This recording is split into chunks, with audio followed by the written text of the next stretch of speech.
Bismillahirrahmanirrahim. Innal hamdalillah nahmaduhu wa nasta'inuhu wa nastaghfiruh wa na'udzu billahi min shururi anfusina wa min sayyiati a'malina. Man yahdihillahu fala mudilla lahu wa man yudlil fala hadiya lahu.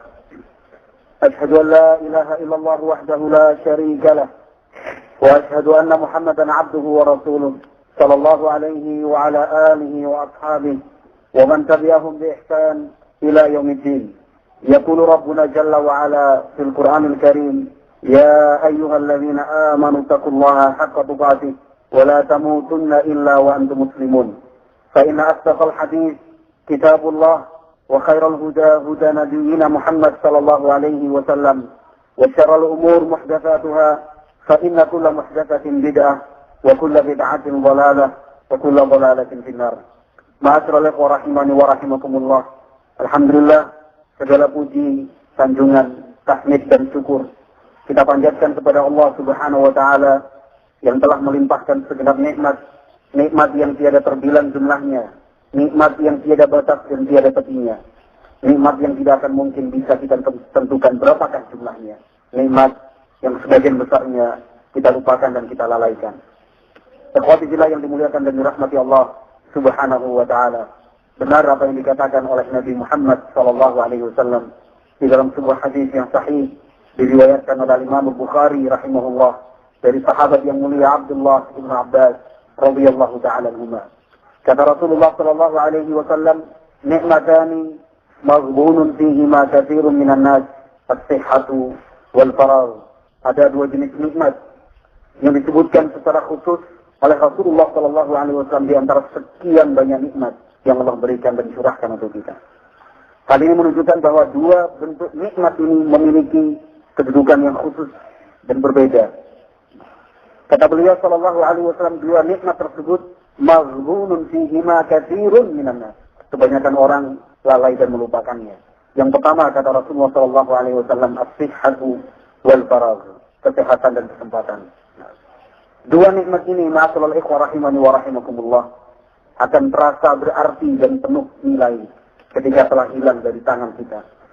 Tetapi pada saat seorang hamba berada dalam kesehatan yang baik, dalam puncak-puncak kekuatan fisiknya, demikian juga ketika dia memiliki kesempatan yang besar, waktu luang, kesempatan yang senggang, demikian juga saat-saat yang kosong, seolah-olah kesehatan dan kesempatan itu tidak begitu bernilai.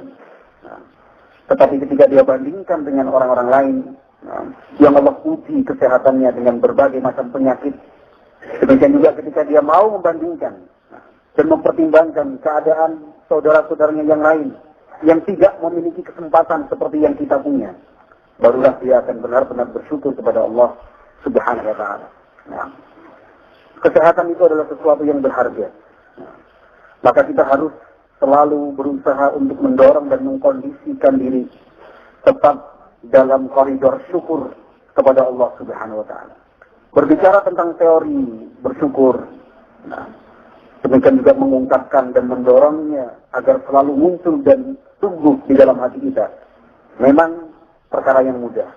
Kita berbicara tentang ayat hadis Rasulullah sallallahu alaihi wasallam, bahkan masing-masing kita insya Allah memiliki kemampuan untuk sekedar berbicara tentang nikmat kesehatan ini. Akan tetapi ada satu amalan yang cukup menarik, yang sebagian salaf kita sering mengerjakannya. Satu aktivitas yang barangkali seumur hidup belum pernah kita lakukan. Tetapi setelahnya kita berusaha untuk mencoba sekali, dua kali. Ada sensasi yang berbeda ketika kita mau melaksanakan satu bentuk aktivitas dan amalan ini, terkait dengan usaha dan upaya kita agar benar-benar sempurna di dalam mensyukuri nikmat Allah Subhanahu wa ta'ala, lebih khususnya tentang kesehatan ini. Sebagian ulama kita, ikhwati fillah yang dimuliakan dan dirahmati Allah, mereka memiliki dan memilih beberapa momen dan beberapa kesempatan yang khusus untuk mengunjungi orang-orang yang sakit, yang sedang terbaring di rumah sakit. Kalau itu adalah saudara, tetangga, dan keluarga kita, mungkin kita pernah melakukan dan mengamalkannya. Tetapi sebagian ulama kita, mereka datang ke rumah sakit menjenguk kaum muslimin yang sedang terbaring sakit, terbujur, tidak mampu berbuat apa-apa. Mereka menjenguk, yang dijenguk adalah orang-orang yang sama sekali tidak memiliki hubungan kekerabatan. Bukan sahabat, bukan temannya, bukan tetangganya. Hal ini seperti diceritakan di dalam biografi Syekhul Islam Ibnu Taimiyah. Al-Imam Al-Mujaddid Syekhul Islam Ibnu Taimiyah rahimahullah, beliau memiliki kebiasaan untuk mengunjungi orang-orang yang sedang terbaring sakit. Rahimahullah. Bukan sanak kadangnya, bukan tetangganya, bukan sahabatnya. Orang yang sama sekali tidak pernah ada perkenalan sebelumnya. Maka mengapa beliau lakukan ini rahimahullah? Tentu yang pertama karena ingin mengamalkan perintah Nabi Muhammad SAW, menjenguk dan memperhatikan orang yang sakit. Demikian juga lebih dari itu agar lebih mampu terdorong bersyukur kepada Allah Subhanahu wa taala. Dengan melihat dan menyaksikan secara langsung ikhwati fillah yang dimuliakan dan dirahmati Allah, saudara-saudara kita yang sedang terbaring sakit. Kemudian kita membayangkan seandainya kitalah yang menjadi penggantinya. Apabila kita yang dirawat, ditusukkan jarum infus, buang air kecil dan buang air besar begitu susahnya. Yang harus dipasangkan kateter di sana karena tidak mampu berjalan menuju kamar mandi dan toilet. Makan yang semuanya serba tidak enak dan tidak nyaman. Padahal makanan diatur 3 kali sehari dan semalam dengan menu yang berbeda, dengan pilihan menu yang ketika saat kita sehat itu menjadi keinginan dan cita-cita kita makan seperti itu.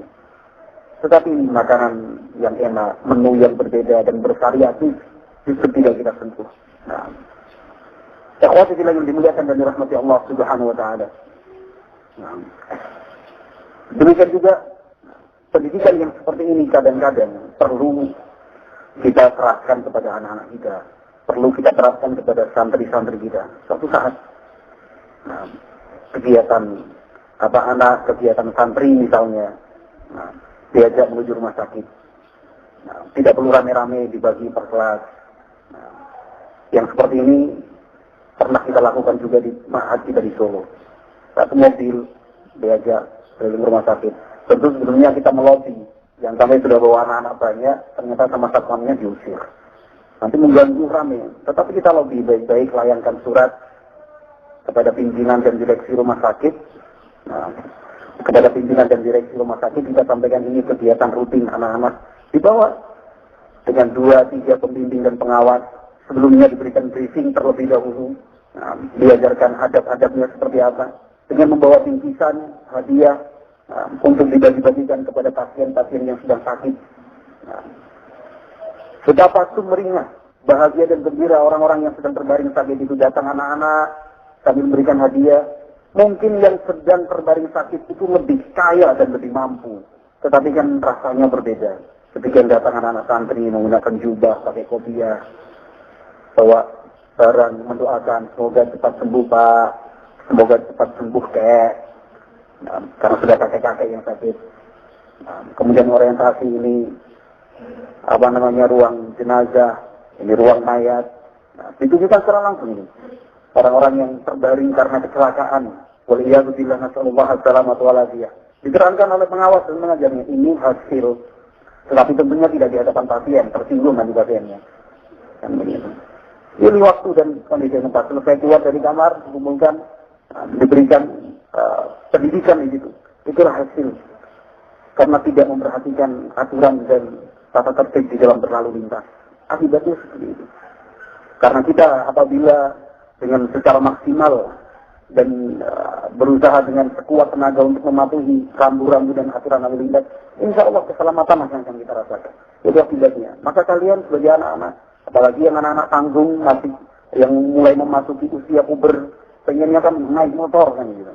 Itu terjadi di mana-mana. Anak-anak salafiyin inginnya naik motor, kalau bahkan bisa nyetir mobil, padahal belum punya SIM, mencapai usia balik pun tidak. Orang tua pun kesempatan nyuruh anaknya, kamu belajar naik motor saja, kamu sudah bisa nih umur 13 tahun, kasih motor, ya anak senang. Nah, pendidikan seperti itu diberikan. Keluar dari ruangan ini ditunjukkan. Ini pelajaran yang bisa diambil. Ya sekali-sekali lah, bukan tiap bulan sekali. Tetapi dalam satu kurikulum, dalam 1 tahun ajaran baru misalnya sekali diajak.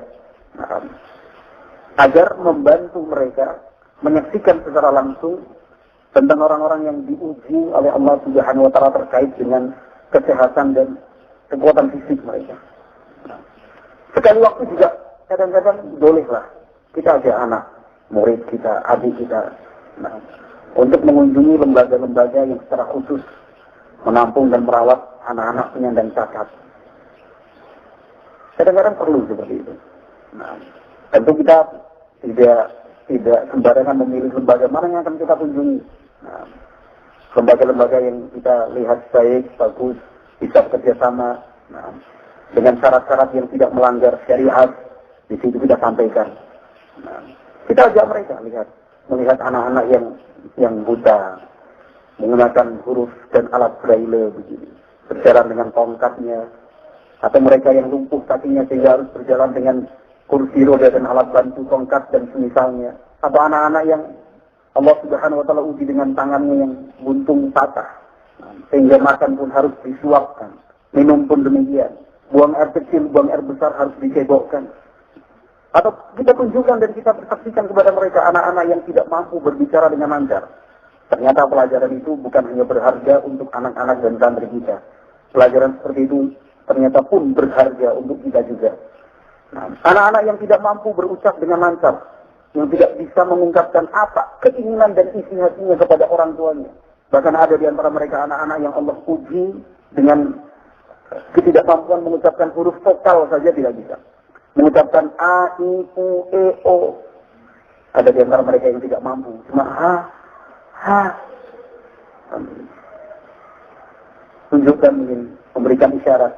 Yang belum tentu semua orang bisa memahami apa arti isyarat yang dia tunjukkan itu. Bahkan orang tuanya pun kadang-kadang memikirkan, maksudnya apa? Ini, seperti ini,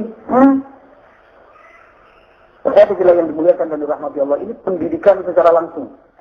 Tentunya untuk kita insya Allah bermanfaat. Apalagi untuk anak-anak kita. Ketika sampai di rumah kita sampaikan apa? Coba kamu bayangkan nak. Meskipun anak itu masih kecil, belum bisa diajak berdiskusi dan berbicara secara nalar. Tetapi paling tidak sudah tertancap di dalam memori si anak itu. Ternyata menjadi anak-anak cacat seperti mereka itu sulit. Sehingga saya harus bersyukur kepada Allah Subhanahu wa taala. Coba bayangkan, kalau kamu seperti mereka, tidak mampu melihat, tidak mampu memandang. Coba bayangkan, sekarang Allah Subhanahu wa taala memberikan nikmat untukmu bisa melihat, mampu membaca. Maka janganlah engkau malas membaca Al-Quran, menghafal Al-Quran, membaca hadis Nabi Muhammad SAW. Lihatlah nak tadi. Ada di antara mereka yang makan dan minum pun harus disuapkan karena tidak punya jari, tidak punya tangan. Maka kamu yang Allah beri nikmat memiliki tangan dan jari jemari, jangan malas untuk menulis, mencatat apa yang disampaikan oleh guru dan ustaz serta ustazahmu. Tulislah dengan rapi. Bantulah orang tuamu dengan tangan yang engkau punya. Cobalah lihat tadi anak-anak.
Rasa cinta dari orang tua kandungnya. Dia tidak mengenal siapa ayahnya, dia tidak mengenal siapa ibunya, dia tidak mengenal siapa kakek dan keluarganya.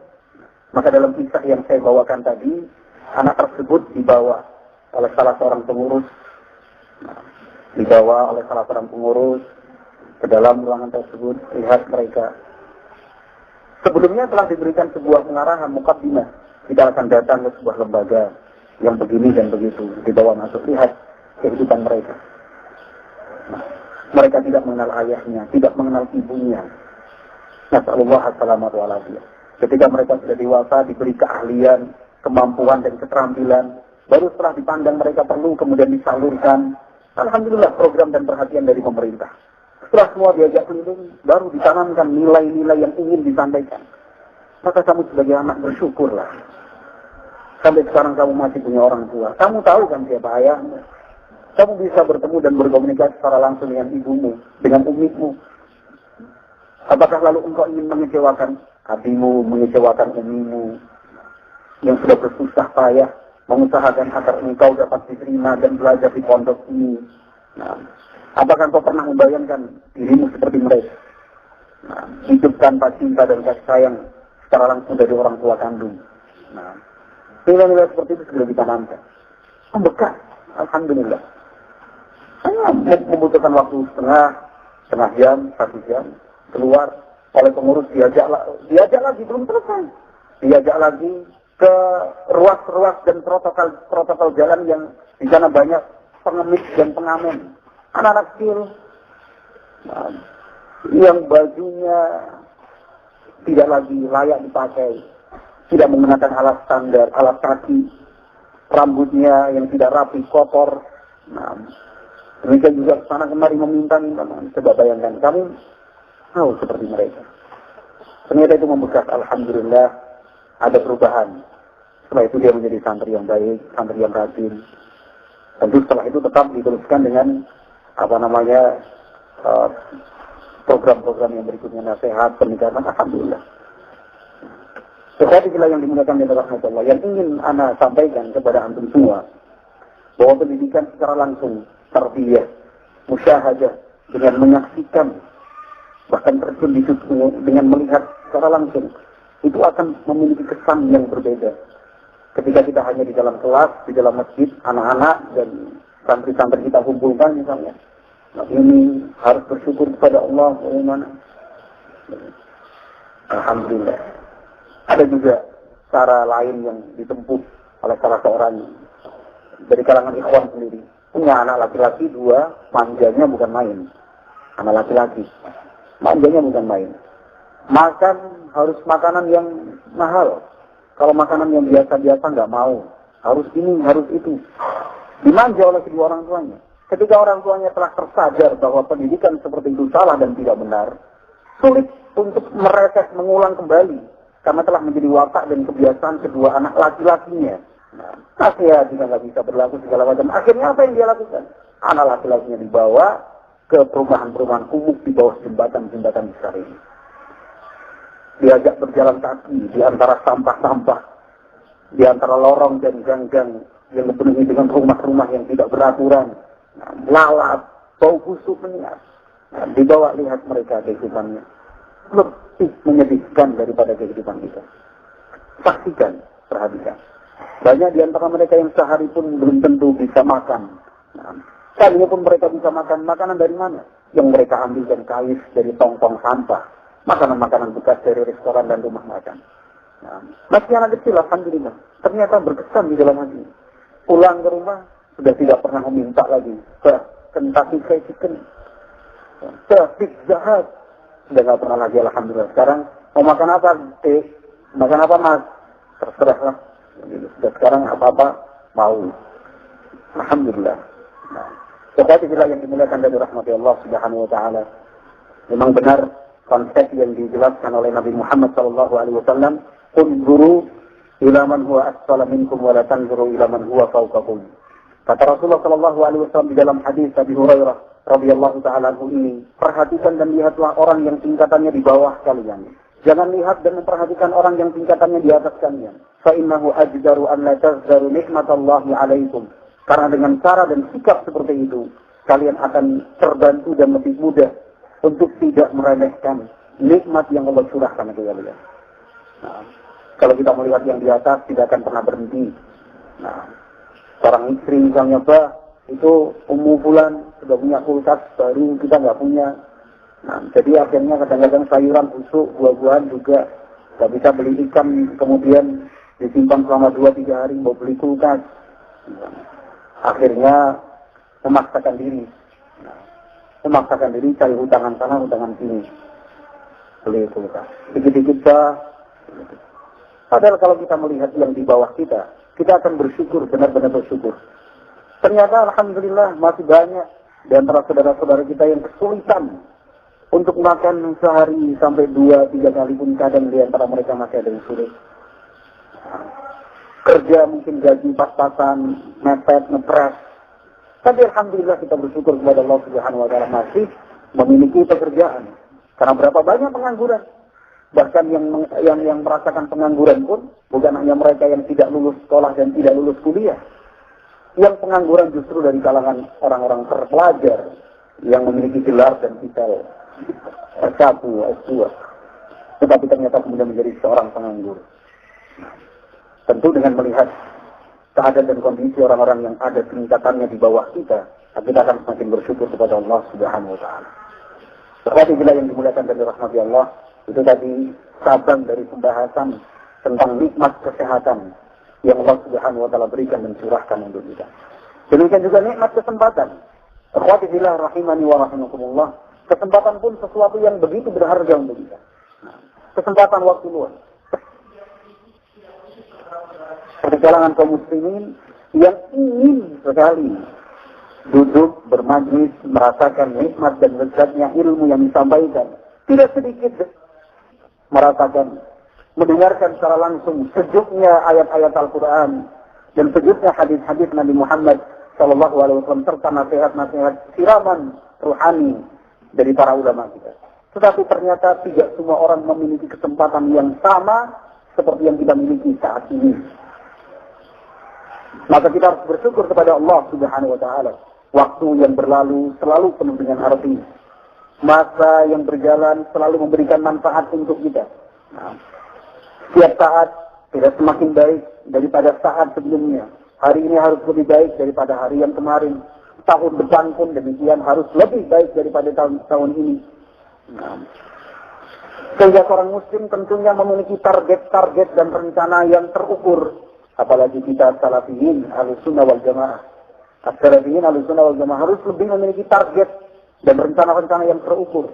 Jangan sampai menjadi seorang salafi yang setiap tahun, dari tahun pertama sampai tahun ke-7, sampai tahun ke-5, tahun ke-8, tahun ke-9, ternyata kemampuan ilmiahnya tidak bertingkat dan tidak naik. Nah, dari dulu ya seperti itu terus. Jangan. Tetapi perlu kita membuat target. Tahun ini membaca Al-Quran belum begitu lancar.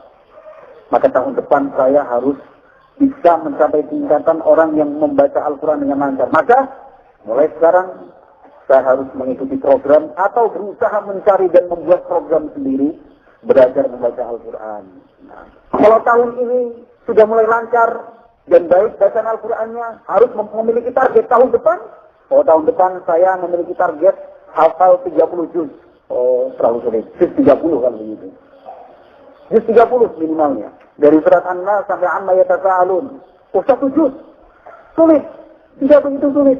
Karena juz 30. Bukankah sebagiannya adalah surat-surat yang sudah kita hafalkan, surat-surat pendek.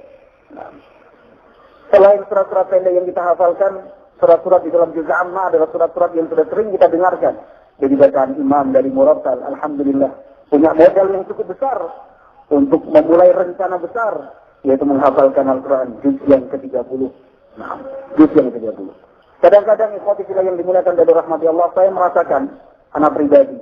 Nah, ketika membaca dan mendapatkan beberapa buku referensi yang ditulis dan disusun oleh seseorang yang bukan menisbatkan dirinya kepada salaf, bukan seorang salafi. Nah, hanya dulunya dia adalah orang awam yang kemudian tertarik belajar membaca Al-Quran. Setelah dia bisa membaca Al-Quran, dia berusaha untuk menghafal dan ternyata dia mampu. Lalu dia ingin menularkan, ingin berbagi informasi dan konsep kepada saudaranya kaum muslimin yang lain. Akhirnya dia menulis. Nah, cara menghafalkan juz amma, ini semua pengalaman dia ditulis, dibukukan, dijual, laku keras. Nah, sehingga dia mengumpulkan testimoni, pengakuan nyata dari murid-muridnya. Nah, seorang lurah dari sebuah desa mampu menghafalkan juz amma di tengah-tengah kesibukannya. Seseorang yang profesinya itu, ternyata dalam jangka waktu berapa bulan dia berhasil menyelesaikan hafalan juz 30. Luar biasa. Padahal mereka tidak akrab dan tidak dekat dengan majelis-majelis ilmu. Tidak akrab dan tidak dekat dengan majelis-majelis ilmu. Mereka hanya didatangi oleh orang tersebut. Orang tersebut memberikan buku, konsep, format yang sudah baku. Ini besok jam 10 saya akan datang ke sini sekedar menyimak saja. Nah, karena keinginan kuat. Setiap jam 10 pagi dia ke rumahnya. Hanya membutuhkan waktu 10-15 menit, setoran, dikasih nilai, tinggal pergi. Nah, kemudian menemui lagi sikulan yang lain. Karena dia ingin berbagi konsep dengan saudara-saudara kaum muslimin. Nah, akhirnya orang itu terkenal. Punya majelis hafalan-hafalan dan sebagainya. Tetapi yang ingin Anda sampaikan, ikhwati fillah yang dimuliakan dari rahmati Allah, seharusnya kita sebagai salafiyin yang mencintai ilmu dan majelis ilmu, demikian juga memiliki ustaz-ustaz ahlul ilmi. Nah, kesempatan kita untuk melakukan hal-hal seperti itu lebih besar. Nah, kesempatan untuk melaksanakan yang seperti itu lebih terbuka lebar. Mengapa kemudian kita tidak bertarget dan tidak berencana dengan rencana yang terukur? Nah, kesempatan berlalu. Sekarang sudah berapa sejak kenal salaf? Setahun, 2 tahun, 3 tahun, 4 tahun, dan seterusnya. Nah, seperti itulah yang dimuliakan dan dirahmati Allah Subhanahu wa ta'ala. Masya Allah burungnya. Sakit apa? Karena sakinah. Mudah-mudahan karena sakinah. Ketenangan dari majelis ini yang Allah turunkan. InsyaAllah. Seperti itulah yang dimuliakan dan dirahmati Allah Subhanahu wa ta'ala. Seperti itulah kita berbicara tentang kesehatan dan kesempatan. Nah, sebagai dua bentuk nikmat yang disebut secara khusus oleh Rasulullah Sallallahu Alaihi Wasallam. Seperti itulah yang dimuliakan dan dirahmati Allah Subhanahu Wa Taala.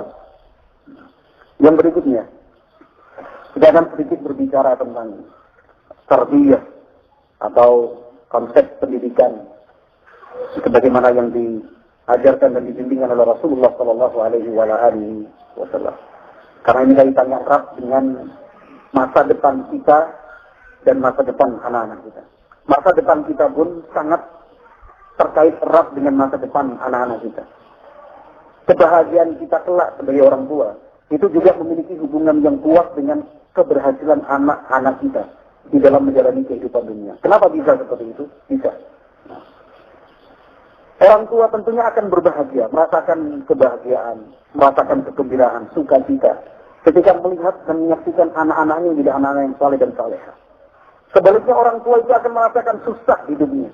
Nah, dia sampai pada batas keyakinan bahwa apapun yang dia punya, yang dia miliki, harta, rumah, kendaraan, kedudukan, jabatan, dan seterusnya, ternyata itu tidak berarti apa-apa ketika, na'udzubillahi min dzalik, ketika anaknya adalah menjadi anak-anak yang jahat. Nah, jadi anak-anak yang jahat. Maka ini pun nanti kaitannya dengan kebahagiaan kita di dunia. Ke depan, apa yang kita rasakan, apakah setiap hari tersenyum, selalu mendoakan anak, mendorong, apakah besok ke depan, setiap kali bertemu dengan orang, entah itu keluarga, tetangga, dan sahabat kita, yang keluar dan muncul adalah pujian kepada anak-anak kita. Masya Allah, ya anak kamu begini. Masya Allah, putramu demikian. Masya Allah, putrimu seperti ini. Bahagia, senang. Apakah ke depannya nanti, waliyadzubillah, kita menjadi orang tua yang selalu bersedih, selalu mengangkat tangannya kepada Allah Subhanahu wa Ta'ala. Ya Allah, perbaikilah anakku. Ya Allah, benahilah akhlak anakku. Ya Allah, selalu mengeluh dan mengadu kepada Allah Subhanahu wa Ta'ala. Setelah dia lewatkan dan dia lalui masa-masa pendidikan dan tarbiyah untuk anak-anaknya tanpa sebagaimana mestinya yang harus dia lakukan. Nah, dan juga orang tua yang bersedih. Nah, ketika ada orang datang, anakmu seperti ini, urus itu. Anakmu ketahuan berbuat seperti ini. Nah, datang lagi yang lain, SMS, telepon, anak kamu. Selalu dikaitkan dengan sesuatu yang buruk. Selalu dikaitkan dengan sesuatu yang jelek. Bersedih tentunya. Maka seperti yang saya sebutkan tadi, ikhwatibillah, yang dimuliakan dan dirahmati Allah Subhanahu wa Ta'ala, keberhasilan dan kesuksesan anak-anak kita itu sangat memberikan pengaruh pada kebahagiaan dan kesedihan kita sebagai orang tua nantinya. Dan itu bukan hanya di dunia, akan terbawa sampai pada hari kiamat nanti. Nah, karena Allah Subhanahu wa Ta'ala menyatakan dalam Al-Qur'an Al-Karim, ya ayyuhalladzina amanu qu anfusakum wa ahlikum nara. Wahai orang-orang yang beriman, jagalah diri kalian, jagalah keluarga kalian dari api neraka. Jangan sampai kita tidak memiliki usaha untuk membentengi diri kita sendiri. Tidak ada upaya dari kita yang maksimal, meskipun upaya itu ada. Tetapi yang kita maksud adalah upaya yang maksimal untuk membentengi keluarga kita, istri dan anak-anak kita dari api neraka.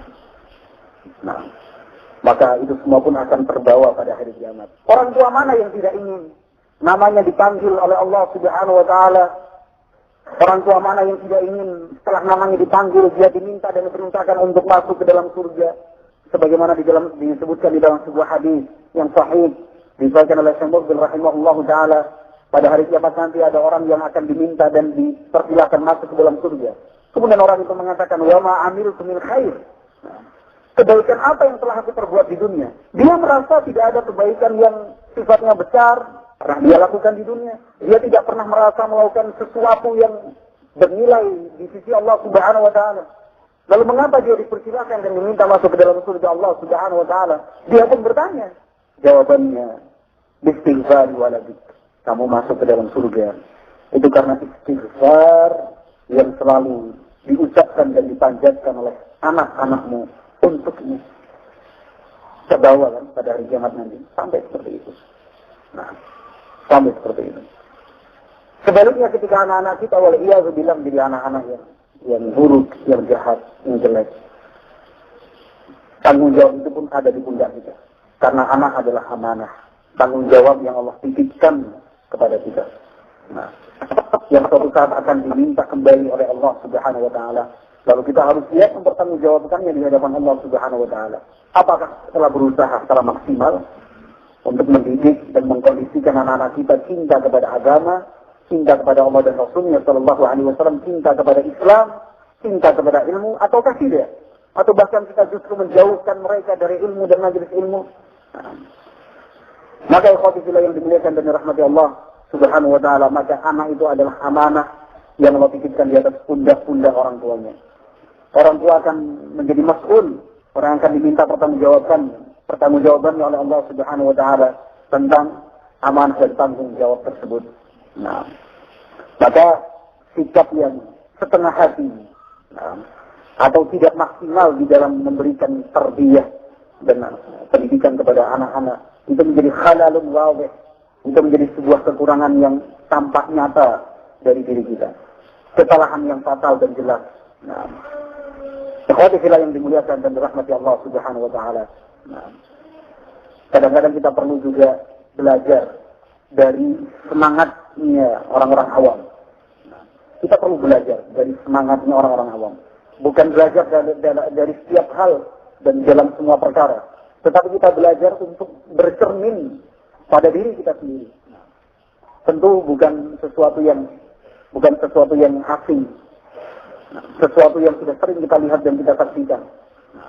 Orang tua, orang-orang awam mengantarkan anaknya berangkat sekolah pagi, sore dijemput, siang diantarkan makanannya.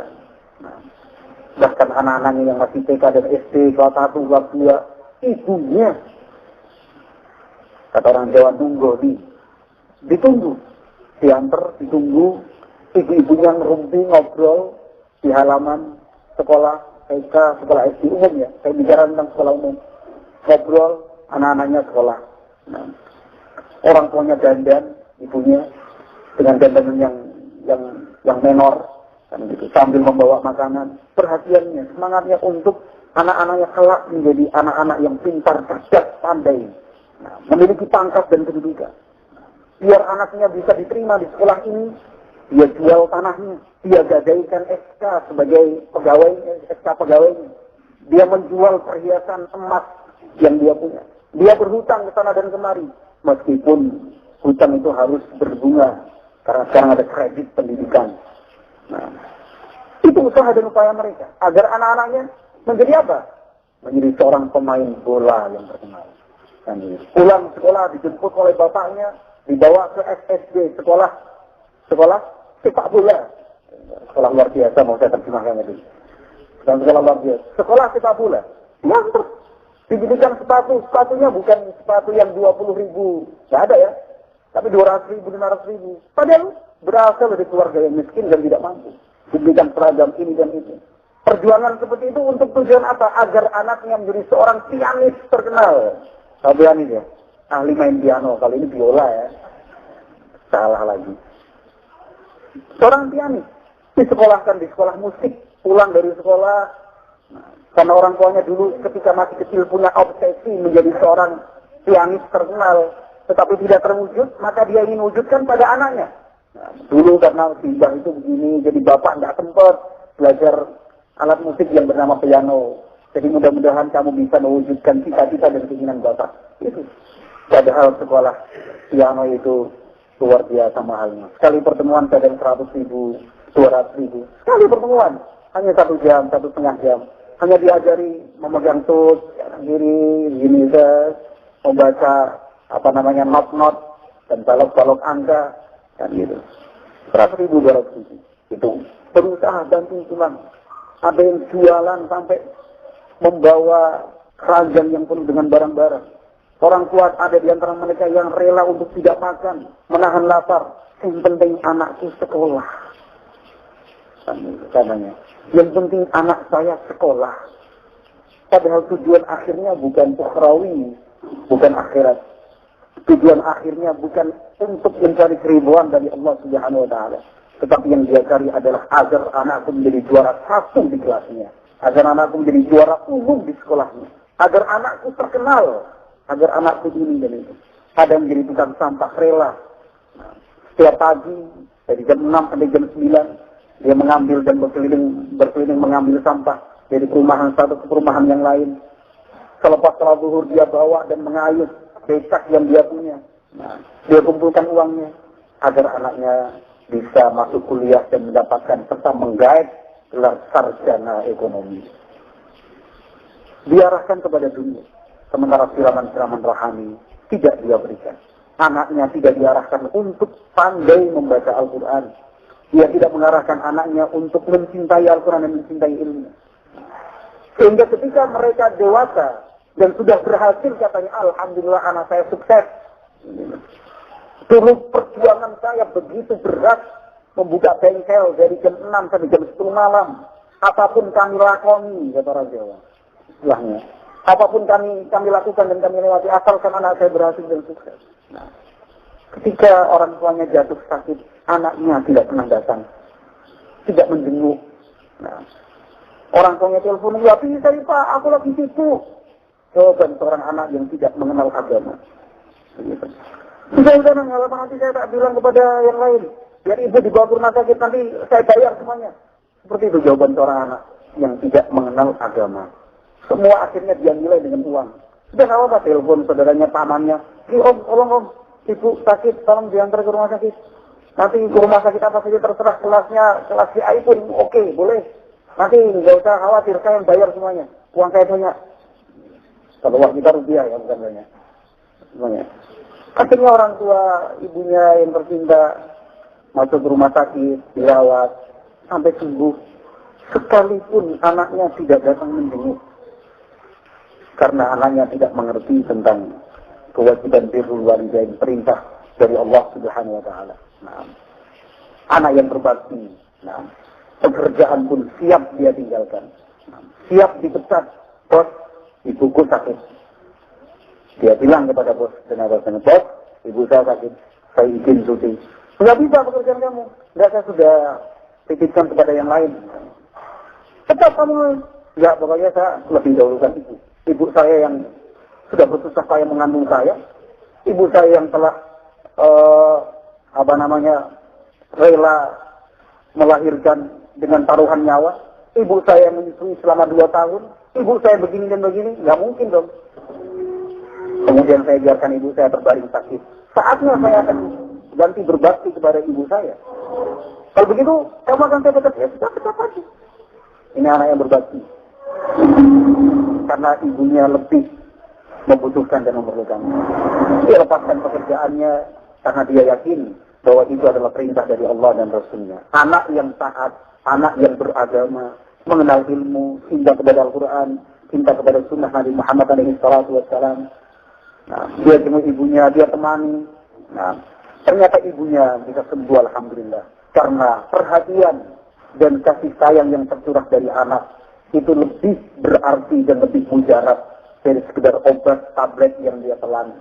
Lebih terasa di dalam hati dan menyenangkan dibandingkan kasih sayang dari para perawat yang berusaha terpaksa untuk senyum. Bukan karena ikhlas, bukan karena tulus, tapi karena tanggal muda nanti mendapatkan gaji. Karena kalau tidak senyum, dilaporkan ke atasan. Senyum, sapa, salam. SPBU itu. Harus senyum kepada pasien. Sudah tulis saja, apabila ada perawat kami dan karyawan kami yang tidak memberikan senyum, laporkan saja ke nomor ini. 081 titik. Kan begitu. Laporkan. Ya, daripada dilaporkan, ya sudah. Senyum dengan terpaksa. Kan begitu. Tapi anaknya alhamdulillah datang dari tempat yang jauh. Mungkin membutuhkan waktu 1 hari, bahkan 2 hari. Karena jarak yang begitu jauh. Menggunakan transportasi darat, transportasi laut. Misalnya. Anaknya datang dengan ibu, gimana? Dia layani ibunya, segala macam. Itu lebih berarti bagi seorang ibu. Nah, ya kita bisa bayangkan contoh-contoh dari ilustrasi seperti tadi. Apabila terjadi pada diri kita sendiri, suatu kita yang menggunakan dengan rahmati Allah. Ke depan nanti anak-anak kita seperti apa? Nah, titelnya sampai profesor, doktor bahkan. Ayahnya meninggal dunia, siap untuk dimakamkan dan dikuburkan, tetapi ditahan. Kenapa? Itu anaknya yang dari Jakarta, yang kedudukannya seperti ini dalam perjalanan. Sebentar lagi akan tiba, mungkin setengah jam, Jakarta, Solo dekat. Paling 45 menit, tunggu sebentar. Padahal jenazah orang tuanya telah disolatkan. Dia datang dengan mobil yang dijemput oleh anak buahnya di kota tersebut, di kota Solo misalnya, dijemput sampai ke rumah. Ya, yang lainnya telah menanti, anaknya datang, satu keluarga dengan istrinya, anak-anaknya, untuk melepas jenazah ayahnya yang akan dikuburkan. Sampai di tempat yang lainnya masih menunggu. Selesai. Monggo mas, anaknya. Maksudnya, jenengan kan belum menyolatkan bapak. Jenengan, kamu belum menyolatkan jenazah ayahnya. Kami semua di sini sudah menyolatkan. Tidak bisa salat jenazah. Tidak mengerti tata cara salat jenazah. Di depan sekian banyak hadirin, kerabat, tetangga, sahabat-sahabat ayahnya. Dia yang punya gelar, ternyata tidak bisa. Kalau sekedar menjadi makmum, bolehlah. Oke kan gitu. Lihat imamnya, Allah Akbar, Allah Akbar. Allah Akbar, Allah Akbar. Salam, selesai. Sekarang dia sedang dinanti oleh sekian banyak orang untuk punya kesempatan mensalatkan jenazah ayahnya. Nah, meskipun yang terbaik tentunya yang di atas sunnah Nabi, tidak perlu menunggu anaknya, tetapi segera dimakamkan. Itu yang sesuai sunnah Nabi. Tetapi itulah. Nah, kita bisa bayangkan lah kalau seandainya kita menjadi orang tua seperti itu. Betapa sedihnya kita. Nah, betapa sedihnya kita di alam kubur. Nah, sebenarnya kan kita ingin menjadi orang tua yang ketika sakit, anaklah yang datang merawat dan menjenguk, melayani. Ketika kita meninggal dunia, kita berharap agar anak-anak kita lah yang memandikan jenazah kita. Kita berharap ketika kita meninggal nanti, anak-anak kita lah yang membelikan kain kafan dan menyusun serta mengikatnya pada jenazah kita. Kita ingin anak-anak kita sendirilah yang memanggul dan memikul jenazah ayahnya, abinya. Dimasukkan ke liang kubur, tutup, mendoakan, selesai. Jangan sampai kepada orang lain. Tentu kita ingin seperti itu, kita tidak bisa. Maka tidak ada cara dan tidak ada solusi yang terbaik dari semua ini, ikhwati fillah yang dimuliakan dan dirahmati Allah, kecuali kita harus memberikan perhatian yang cukup, perhatian yang penuh, totalitas di dalam mentarbiyah dan mendidik anak-anak kita. Jangan mengambil sikap sebagaimana sikap kebanyakan ikhwan salafiyin di kalangan kita sendiri. Nah, punya anak, nambah anak tiap tahun, tiap 2 tahun, gampang. Ada pondok, titipkan saja. Kan itu. Nggak pernah dijenguk, nah, telepon pun tidak, uang jajannya dipres. Pondok kan banyak bantuannya, kan gitu misalnya, kan itu. Pondok kan banyak muhsininnya. Anak saya kan nggak mungkin kelaparan di pondok. Anak saya kan pasti makan di pondok. Tidak seperti ini. Kita harus totalitas memberikan perhatian penuh di dalam tarbiyah dan pendidikan anak-anak kita. Karena sesungguhnya tanggung jawab mentarbiyah dan mendidik anak-anak itu ada pada orang tua, bukan kepada guru dan ustaz atau sebuah lembaga yang sering kita sebut dengan pondok pesantren, dengan ma'had, dengan markaz, pondok pesantren, ma'had, hanyalah pihak ketiga yang berusaha membantu, menjembatani antara orang tua dan anak-anaknya dengan pemahaman yang benar tentang Islam. Sekedar jembatan saja, membantu. Karena bagaimanapun juga, dimanapun yang namanya ma'had, pesantren, markaz, itu dibangun dan didirikan di atas asas at-ta'awun 'alal birri wa taqwa, di atas kerjasama, bahu-membahu, tolong-menolong. Nah, nanti insyaallah di akhir pembahasan, kita akan menyebutkan beberapa contoh para ulama yang memiliki nama-nama besar, menghiasi sejarah Islam, yang keberhasilan mereka menjadi ulama, itu faktor terbesarnya adalah perhatian penuh dari orang tuanya. Mendapatkan perhatian penuh dari orang tuanya.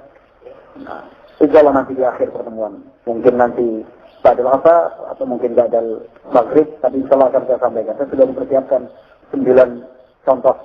Nah, dari mulai sahabat yang mulia Az-Zubair bin Al-Awwam sampai yang terakhir adalah Syekh Abdul Aziz bin Baz yang buta matanya ketika telah berusia 16 atau 17 tahun insyaAllah. Sebagai bukti nyata bahwa keberhasilan dan kesuksesan anak di dalam menempuh tarbiyah diniyah pendidikan agama itu justru faktor terbesar adalah orang tua, bukan ustaz, bukan musyrif, bukan pengurus, bukan, tapi justru dari orang tua lah. Nah, dari orang tua. Nah, jangan kita mengambil sikap sebagai orang tua yang tahunya anaknya di pondok, tahun depan ketika dia jemput, hafalmu berapa le? Tole. Berapa le? Kita biasa disebut karena menyebutnya kan tole. Berapa nak hafalannya? 2 juz dah. 2 juz kok nama nambah sih? Tahun kemarin kayaknya juga 2 juz, sekarang 2 juz. Ini ustadznya nggak becus ini. Pondoknya nggak rapi, nggak teratur ini. Sudah nak, pindah aja kepada yang lain. Pindah kepada yang lain juga setelah 1 tahun. Berapa nak hafalannya? 2 juz dah. Loh kok nggak nambah? Pindah lagi. Bagaimana mungkin anak itu memiliki semangat dan termotivasi untuk belajar agama, sementara suntikan-suntikan penambah gairah anak untuk belajar itu tidak diberikan oleh orang tuanya. Ustaz memang punya ilmu, alhamdulillah, kan begitu. Ustaz Allah berikan nikmat, memiliki kemampuan menyampaikan ayat-ayat dan hadis Nabi Muhammad SAW. Ustaz insya Allah mampu memberikan nasihat, siapapun dia ustaznya. Tetapi tentu kesannya berbeda ketika nasihat itu diberikan oleh orang tuanya, ayahnya, ibunya. Nah, ayahnya dan ibunya. Tetapi juga jangan sampai terlambat. Yang dimaksud terlambat itu ada beberapa kasus di mana hubungan batin, hubungan hati dan jiwa antara anak dan orang tuanya telah terputus. Itu sudah terlambat. Meskipun tidak ada kata terlambat. Tetapi dalam penilaian di atas kertas itu sudah terlambat. Anaknya dari usia 6 tahun sudah berpisah dengan ayah dan ibunya, abi dan uminya. Di pondokan sana, pondokan sini. Dari 6 tahun. Nah, sampai ketika dia menginjak remaja 15-16 tahun, dia tidak mengenal karakter ayah dan ibunya secara dekat. Jadi seolah-olah ayah dan ibunya itu orang asing. Karena bagaimana dari umur 6 sampai 15 tahun, 9 tahun namanya berpisah. Ya memang setiap Idul Fitri pulang, dijemput. Nah, tetapi tentu berbeda dengan anak yang dari kecil terus hidup serumah dengan ayah dan ibunya. Ayah dan ibunya, abi dan uminya setiap saat memberikan contoh, memberikan nasihat, motivasi. Nah, ia melihat secara langsung bagaimanakah abi dan uminya bersusah payah mendidik dan mengusahakan agar dia tetap bisa belajar ilmu agama. Tentu berbeda. Nah, dalam kasus yang terakhir tadi, dia sudah terputus hubungan batin jiwa dan hatinya dengan orang tua. Maka setiap kali orang tua memberikan nasihat, kadang-kadang tidak didengar oleh anaknya. Nah, kadang-kadang tidak didengar oleh anaknya. Karena dia telah menganggapnya sebagai orang asing. Abinya sakit, uminya sakit, biasa. Tidak ada rasa sedih di dalam hatinya. Karena ikatan batin itu telah pudar. Bahkan ketika orang tuanya meninggal, abinya, uminya meninggal, tidak ada tetesan air mata. Biasa. Nah, karena kurang dekat dan kurang terikat hubungan batin antara anak dan antara orang tua. Nah, aktif sebagai orang tua untuk mendidik anaknya dan berhasil dalam pendidikan tersebut menjadi orang tua yang aktif. Nah, menjadi orang tua yang aktif. Ikhwati billah yang dimuliakan dari rahmat Allah Subhanahu wa taala. Sesungguhnya rumah kita adalah madrasah pertama untuk anak-anak kita. Nah, disitulah karakter seorang anak itu dibangun. Nah, karakter anak muncul bukan dari ketika dia berusia 6 tahun, 7 tahun. Karakter anak itu tidak terbentuk ketika mereka telah berusia 11, 12 tahun. Tetapi karakter anak itu terbentuk sejak dia dibuai dan digendong oleh ibunya. Bahkan sebelum dia dilahirkan di dunia. Karakter anak itu dimulai dari situ. Berusia 1 tahun, 2 tahun, 3 tahun, 4 tahun, 5 tahun. Nah, ketika dia masih berada di dalam rumahnya. Karakter itu mulai terbentuk. Anak itu akan menjadi anak yang pemberani ataukah penakut. Anak itu menjadi anak yang penyabar ataukah yang mudah emosi. Anak itu akan senang hal-hal yang baik ataukah hal-hal yang buruk. Itu karakter terbentuk ketika dia masih kecil. Karena dia melihat, mendengar apa yang dilakukan oleh seisi rumahnya. Abinya, uminya. Mungkin contoh kecil dan sederhana perlu saya sampaikan. Ada seorang anak masih berusia 2 tahun, 2,5, 3 tahun lah. Ikhwat itu akhwat kecil ya. Yang gitu. Istilah sebagian Ikhwan begitu. Gimana anaknya? Sudah punya berapa? Ya, alhamdulillah. Ikhwannya 2, ikhwitnya 1. Berapa ikhwit? Ya, masih kecil. Materi belum selesai sudah tanya jawab. Dari gabungan aja tanya jawabnya. Hah? Tanya jawab. Kesempatan. Oh gitu. Sudah. Sekarang ini. Ya, contoh terakhir yang saya berikan. Materi belum selesai sudah tanya jawab ini. Jadi ikhwatifillah yang dimuliakan dan rahmati Allah. Contoh kecil saya berikan tadi. Masih berusia 3 tahun. Ikhwat itu tadi. Putri seorang salafi dan salafiyah. Itu sudah mulai menangis, merengek. Kenapa? Merebut cadar milik ibunya. Pernah merasakan seperti itu? Cadar punya uminya direbut. Pakai. Dikasih tahu masih kecil. Nanti kotor. Ya, itu salah seperti itu. Seharusnya orang tua berbangga. Alhamdulillah. Aku telah menjadi figur anakku. Seorang ibu yang baik, ibu yang sholat seperti itu. Bukannya malah marah. Umi itu punyanya cuma 1. Nanti umi belikan yang kecil, yang pas buat kamu. Jadi malah anaknya dimarahin. Bukan seperti itu.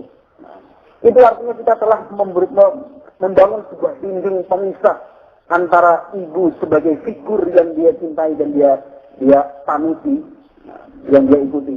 Dengan keinginan dia sebagai seorang anak. Mengalah lah. Apa susahnya mengalah? Oh, pakai besar, sok kaki. Anak kecil masih usia 3 tahun ikut. Sok kakinya dipakai tinggi besar. Lucu kan? Sok tangan, begini cadar. Tetapi seharusnya seorang ibu berbangga. Ayahnya pun demikian. Bangga, alhamdulillah. Anak kita sudah menjadikan ibunya sebagai figur. Sebagai figur. Nah. Atau seorang anak merebut sebuah kitab milik abinya.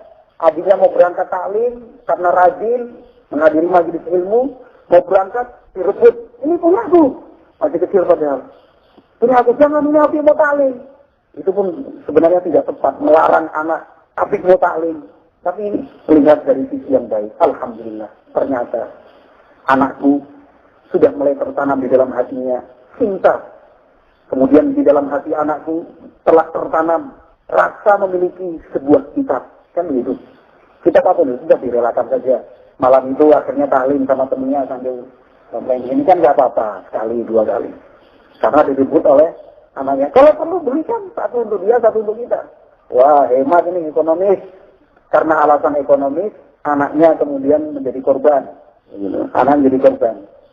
Tapi bersyukur. Apalagi kalau melihat anaknya lihat kitab yang baru saja dibeli harganya berapa puluh, berapa ratus ribu. Bicara-cara sama anaknya.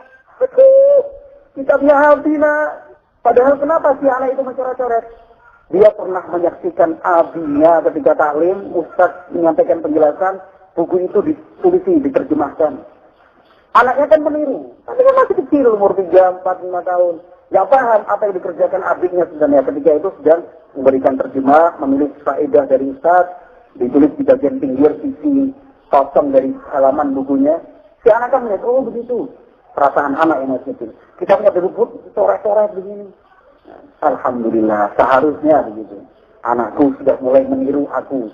Ini nggak ada masalah coret-coret, masih tetap bisa dibaca kan.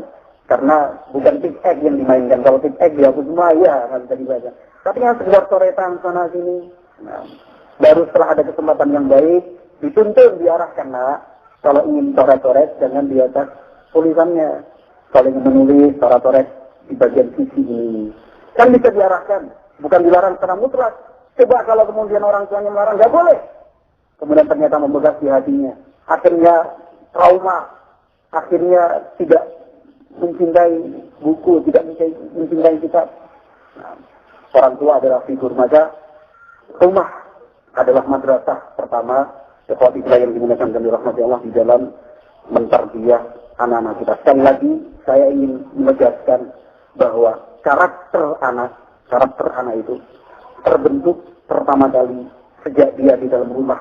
Dalam usia-usia yang masih kecil itu, 1, 2 tahun, 3, 4, 5 tahun. Karakter itu, karakter dasar, yang mungkin nanti akan bisa berubah menjadi lebih baik, ataukah justru lebih turun dan lebih buruk, ketika dia berpindah ke lingkungan yang lain.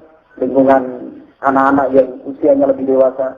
Tetapi paling tidak mereka memiliki karakter dasar di dalam rumah yang barakallahu fikum, di dalam rumah yang kita huni bersama dengan mereka. Wallahu a'lam bishawab. Mungkin ini satu poin yang bisa kita sampaikan dalam kesempatan siang hari ini. Dan seperti yang disampaikan panitia, dibuka tanya jawab selama 15 menit, tidak lebih dan tidak kurang. Kalau tidak ada pertanyaan, kita tutup saja. Ada pertanyaan?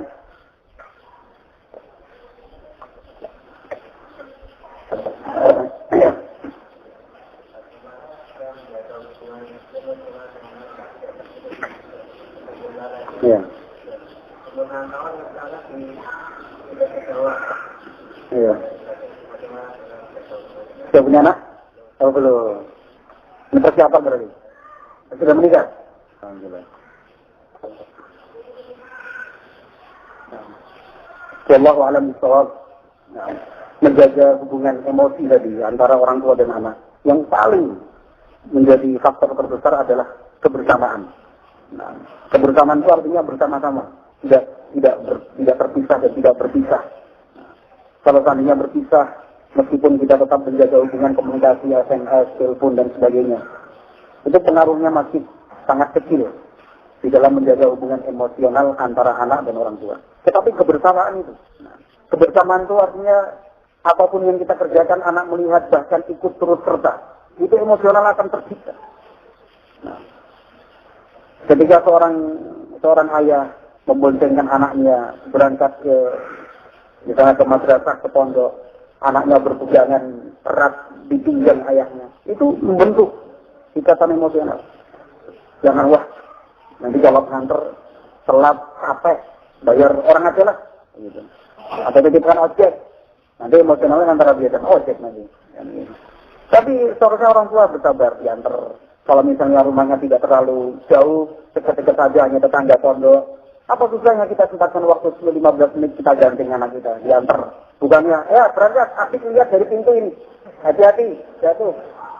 Kan berbeda ya. Tentunya kita masih ingat ketika masih kecil dulu. Kita ingat ketika masih kecil dulu bagaimana orang tua kita begitu sabar dan telatennya membimbing dan mengarahkan kita untuk belajar. Ayo sekolah. Tentunya anak-anak kita pun seperti itu. Ingin diperhatikan, dipegang tangannya, hati-hati nak. Nah, kalau saya sih masih ingat tiap pagi diantarkan bapak naik sepeda ontel. Waktu sekolah di SD, TK. Diantarkan sampai ke dalam kelas. Titipkan sama ibu guru, bapak guru. Tinggal. Gitu. Kemudian ketika pulang sekolah, bapak sudah nunggu, sabar. Kita belum keluar dari kelas, bapak sudah nunggu. Anak keluar dari sekolah, yang dilihat, bapakku sudah jemput belum? Bapakku, ibuku. Ini lihat ikatan batin emosional itu betul-betul terpisah, kebersamaan. Orang tuanya membersihkan sepeda motor, misalnya mencuci. Anaknya main-main air. Oh, nanti masuk angin. Misalnya begitu. Malah diusir. Padahal anak itu ingin dekat dengan ayahnya.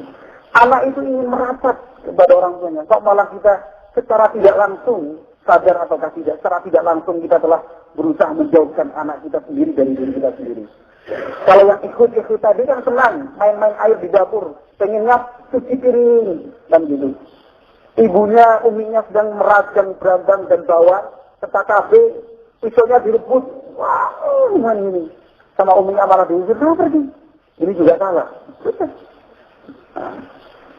Justru dibimbing, dituntun, meskipun nanti akhirnya mengurangi, menambah waktu masa yang seharusnya 1 jam selesai, jadi 1,5 jam, misalnya. Tetapi dari kecil tadi sudah karakter terbentuk. Sebagai seorang perempuan, sebagai seorang wanita, memang harusnya menguasai kegiatan-kegiatan di dapur. Biarkan. Nah, kadang-kadang tumpah, potongannya tidak rata, kan gitu. Berambang bawang merahnya itu ada yang besar, tebal, ada yang tipis, kan gitu. Kan kita bisa lebih memaklumkan, memahamkan kepada suami dan kakak-kakaknya. Ini bawang merahnya ada yang tebal, ada yang tipis, karena yang motong adikmu, yang motong anakmu, kan gitu. Tercipta kondisi seperti ini. Bersih-bersih rumah, misalnya. Menyapu bersama satu keluarga, mengepel bersama, abdi, umi, anak-anaknya.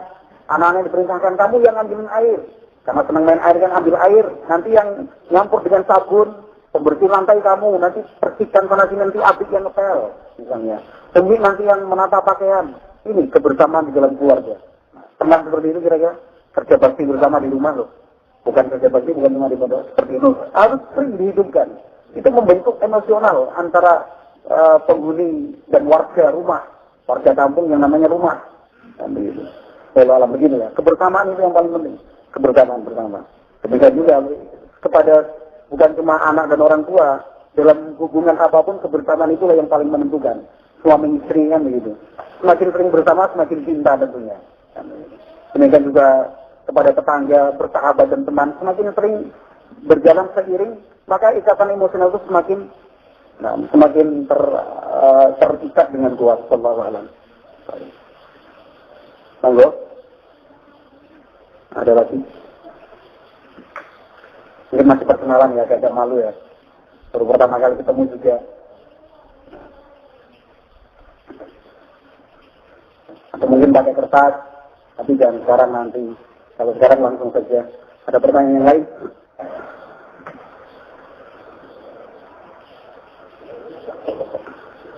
Oke.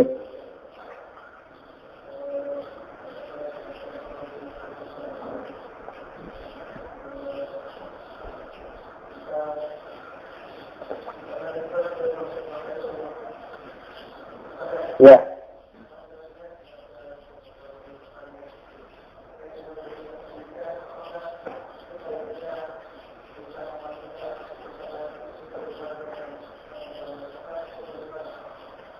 Gitu.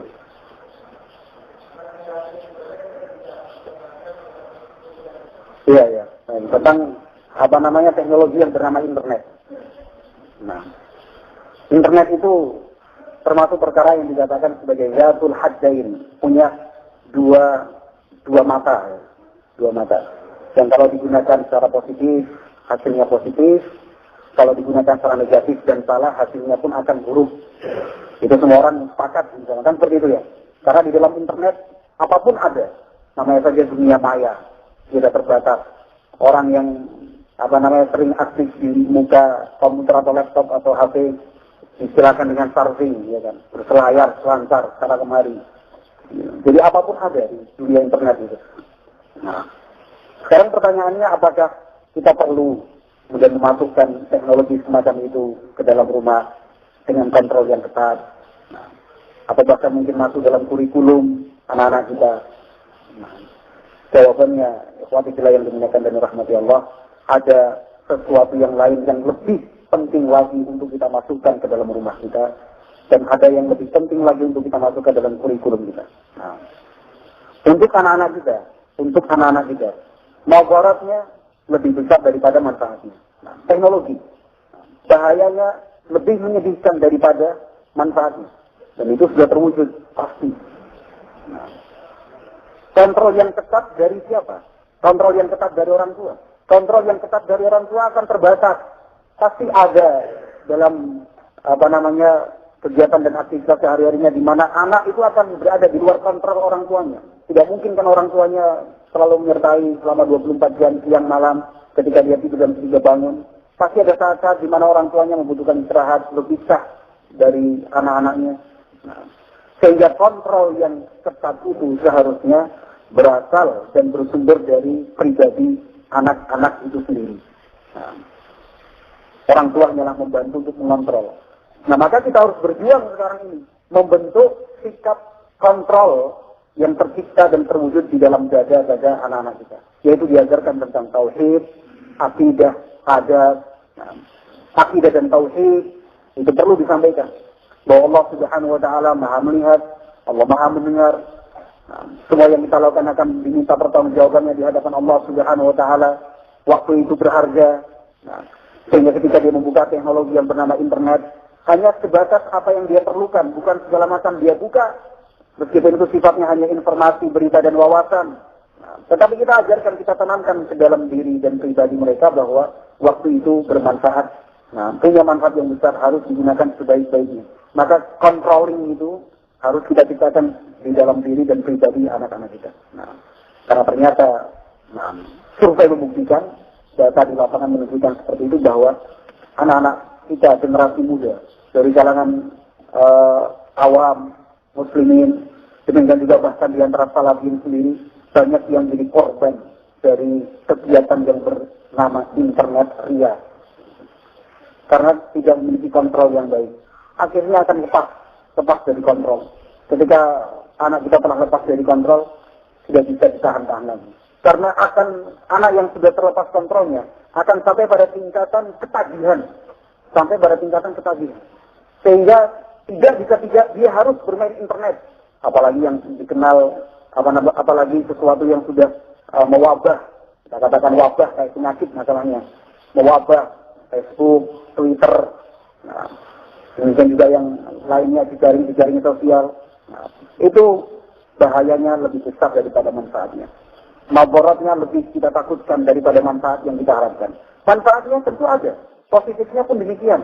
Kajian, daurah, informasi, download rekaman taklim, rekaman daurah, informasi-informasi tentang dakwah dan segala macam, memang benar positif dan memberikan manfaat.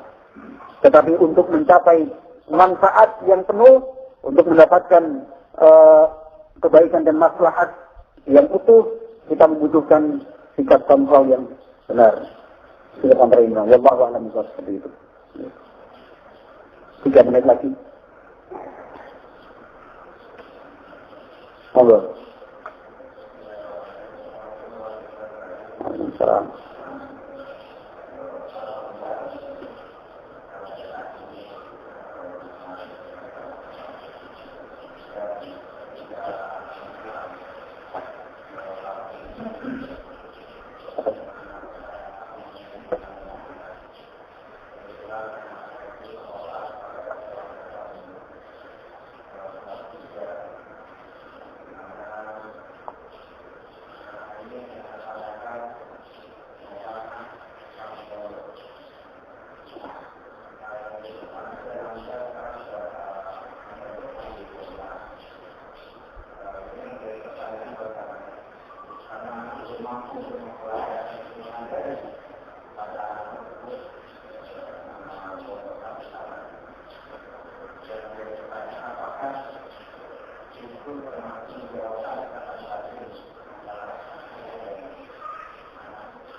Jazakallahu khairan, barakallahu fiik.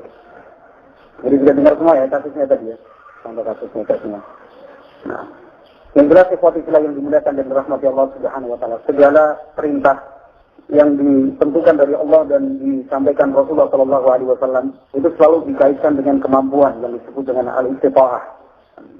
Allah berfirman dalam Al-Qur'an, "Fattaqullaha mastata'tum", maka bertakwalah kalian kepada Allah semampu kalian. Nabi Muhammad sallallahu alaihi wasallam bersabda dalam hadis Abu Hurairah radhiyallahu ta'ala anhu, "Wa ma amartukum bi syai'in fa'tu minhu mastata'tum." Apapun perintah yang aku sampaikan kepada kalian, maka laksanakan, kerjakan semampu kalian. Nah, memang pada dasarnya tarbiyah itu tanggung jawab orang tua. Tarbiyah itu yang terbaik adalah mulai dari rumah kita sebelum menginjak pada tahapan-tahapan yang berikutnya. Nah, tetapi dalam beberapa kondisi, salah satu yang disebutkan oleh Akhuna tadi, di mana orang tua merasa tidak memiliki kemampuan untuk mendidik dan mentarbiyah secara langsung, maka kita kembali ke hukum asal tadi, fattaqullaha mastata'tum, maka bekerjalah, beramalah, lakukanlah hal-hal yang sesuai dengan kemampuan kalian. Nah, yang sesuai dengan kemampuan kalian. Akan tetapi ketidakmampuan itu harus ditutup dan disempurnakan dengan hal-hal dan faktor-faktor yang lain. Dan itu adalah sebuah konsekuensi dan kewajiban serta tanggung jawab. Nah, kekurangan itu atau ketidakmampuan itu harus ditutup dan disempurnakan dengan hal-hal dan faktor yang lain. Apa itu? Misalnya perhatian yang continue, perhatian yang terus-menerus. Nah, dengan berbagai cara, tidak monoton. Nah, apa yang saya maksud tidak monoton itu? Dalam praktek dan kasus yang pernah saya pribadi hadapi, ada anak yang akhirnya bosan kalau ditelepon orang tuanya. Jadi kita punya peraturan anak tidak boleh bawa HP itu dibawa pengurus. Nah, jadi siapapun orang tua ataupun anak yang ingin berkomunikasi harus melewati pengurus tersebut seperlunya sewajarnya. Sampai ada pada tingkatan ketika pengurus tersebut menyampaikan, abimu telepon, itu sudah nggak ngancarnya, bosan, penuh. Di telepon abinya, kalau bisa malah menghindar. Kenapa? Karena setiap kali telepon yang ditanyakan cuma itu saja. Gimana kabarmu? Hafalanmu nambah apa enggak? Sehat-sehat saja ya, jangan nakal ya. Kan itu ya. Ini anak monoton. Jangankan anak, kita saja. Kalau monoton ya, basa-basi kayaknya ini. Kan begitu. Kita saja akan menilai orang yang berlaku dan bersikap monoton tidak ada variasinya itu akan mengatakan, paling basa-basi. Setiap kali itu, ayo makan di rumah saya. Paling basa-basi. Kan gitu.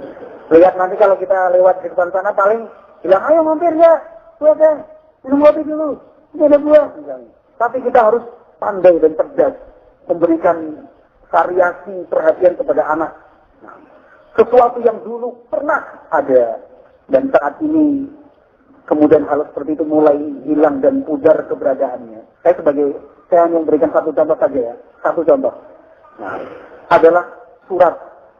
Mumpung sekarang ada SMS gratis, telepon gratis, tiap pemakaian berapa ribu dapat bonus, telepon gratis yang menit pakai. Tapi kita perlu variasi yang lain, tulislah surat. Umiknya tulis surat dengan tulisan tangan, dengan ketik dan printer. Beda rasanya. Memang benar teknologi sekarang ada, tinggal ketik, hurufnya dibuat ini segala macam, kasih hiasan, print, berwarna, kirim. Tapi kalau uminya, abinya menulis dengan tulisan tangan di atas lembar kertas asli loh, tulisan tangannya abi dan umi misalnya kepada anakku Muhammad Hanif yang tercinta misalnya di Kalimantan. Umi menulis ini sebelum umi tidur kan gitu. Misalnya kan gitu.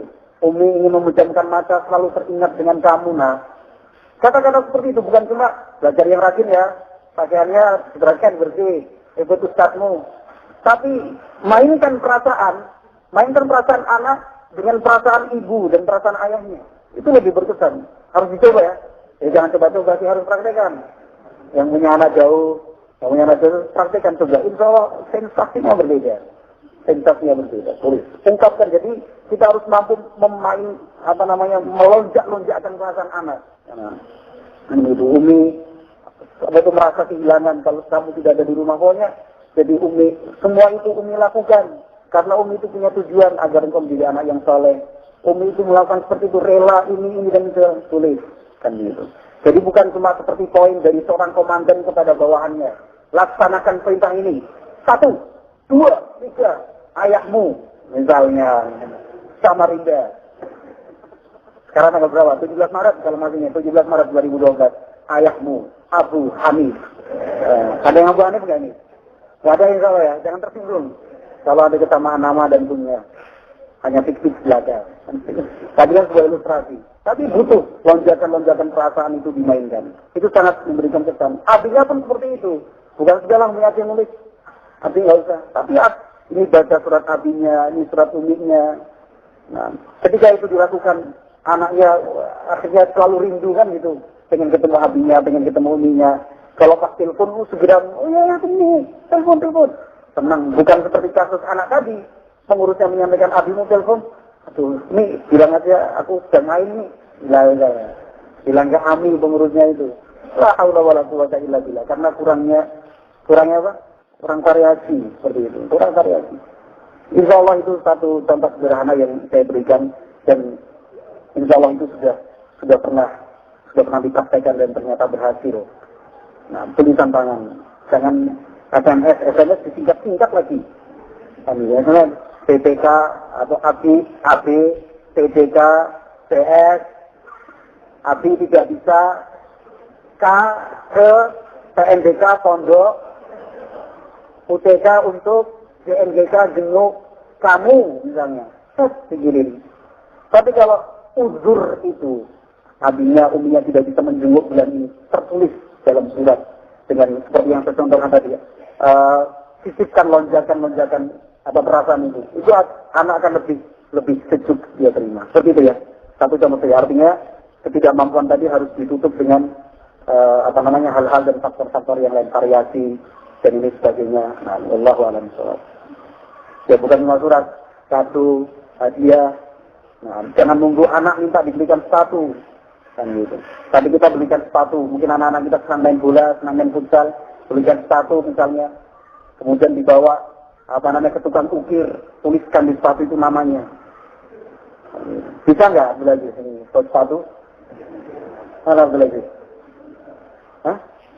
Belum datang. Kan bisa itu kalau diukir ya. Diukir itu bisa. Mungkin dia sendiri mau ukir, namanya Hanif. Ada siapa? Tulis. Oh berbangga dia di depan teman-teman. Ya ini kiriman dari APP ini. Mereknya apa? Mereknya merek namaku. Kan gitu. Itu harus pandai-pandai lah kita. Apa inovasi dia ada henti. Salafi inovasi dia ada henti. Wallahu a'lam. Saya kira cukup insyaallah ya untuk saya tadi yang pertama ini. Kalau kita masuk sudah ini ya. Nah, wallahu a'lam. Mudah-mudahan apa yang kita sampaikan ini bermanfaat dan semoga Allah Subhanahu wa taala memberikan barakahnya untuk kita semua. Barakallahu fiikum. Kita tutup dengan doa kafaratul majlis. Subhanakallahumma wa bihamdik asyhadu an la ilaha illa anta astaghfiruka wa atubu ilaik. Walhamdulillahirabbil alamin.